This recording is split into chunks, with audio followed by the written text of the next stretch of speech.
கிட்டத்தட்ட இந்த 52 ஆண்டுகளில் இவ்வளவு பின்னடைவு சரிவில்லை. இந்த 39 தொகுதிக்கு உட்பட்ட நாடாளுமன்ற தொகுதிக்கு உட்பட்ட 15 தொகுதிகளில் நம்ம 3வது இடம், 7 இடம் டெபாசிட் போயிருக்கோம். ஒட்டுமொத்தமாக சட்டமன்ற தேர்தலை கணக்கெடுத்தால் 10 தொகுதிகள் தான் நம்ம வெற்றி. 100க்கும் மேற்பட்ட தொகுதிகளில் கட்டுத்தொகை இழந்திருக்கோம். 100க்கும் மேற்பட்ட தொகுதிகளில் 3வது இடம் நாடாக இருந்திருக்கோம். எனவே வெளியில் போனவங்க அல்லது உங்களால் நீக்கப்பட்டவர்கள் வந்தால்தான் ஒரு 3%, 5%, ஒன்றுபட்ட அதிமுக என்று வருகிற பொழுதுதான் அது வலிமையான அதிமுக என்று பிற கட்சிகள் கூட்டணிக்காக வருவார்கள். நமக்கு 2026 வெற்றி சாத்தியம். ஏனென்றால் திராவிட முன்னேற்ற கழகம் ஒரு அருமையான கூட்டணியோடு இருக்கிறது, ஆட்சி அதிகாரத்தில் இருக்கிறது. 234 தொகுதியிலும் களப்பணியில் இறங்கிட்டாங்க.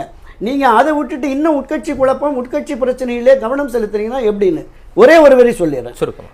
தனக்கு இருந்த அந்த 4 ஆண்டுகள் முதலமைச்சர் அதிகார பலத்தாலும் பணபலத்தாலும் கட்சியை தன் கட்டுப்பாட்டுக்குள் கொண்டு வந்தது போன்ற ஒரு மாய தோற்றத்தை திரு எடப்பாடி ஏற்படுத்தியிருந்தார். அந்த மாய தோற்றம் உடைபட்டு இப்பொழுது வெளிச்சத்துக்கு வந்திருக்கிறது. நிச்சயமாக டிசம்பருக்குள் இந்த ஒருங்கிணைப்பு என்பதும் ஒற்றுமை என்கிற குரலும் ஓங்கி ஒலிக்கும். நிச்சயமாக அதை அண்ணா திராவிட முன்னேற்ற கழகத்தினுடைய அடிப்படை உறுப்பிலிருந்து முன்னணியினர் வரைக்கும் எதிர்பார்க்கிறார்கள். அதுதான் கள யதார்த்தம்.